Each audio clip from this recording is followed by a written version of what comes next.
పాములు ఏ పాము కరవాలన్న కరవదు, భయం వేసి కడుగుతుంది అది. పాము ఏదైనా కలిసింది అనుకోకుండా జనరల్గా భయం వేసి కలుస్తుంది అది. మళ్ళీ చంపేస్తారేమని భయం ఉన్నప్పుడే తొందరగా కలుస్తుంది అది. ఒకసారి భగవాన్ ఈత మీద కూడా ఒకసారి పాము పాటుంది. ఇది పాకితే ఆ చూసిన మళ్ళీ ఆశ్చర్యపోయారు. అది దిగి పాము ఈత మీద పాకి దిగి వెళ్ళిపోయింది.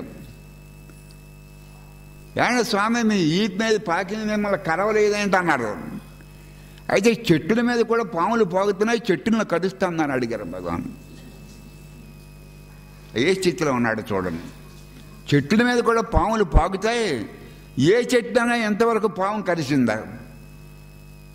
కరవటే పనా? దానికి ఇంకో పని లేదా? పాము కరవటే పనా? దానికి భయం వేసినప్పుడు కరుస్తుంది. వీడి వల్ల మనకు భయం లేదన్నప్పుడు కరవదు.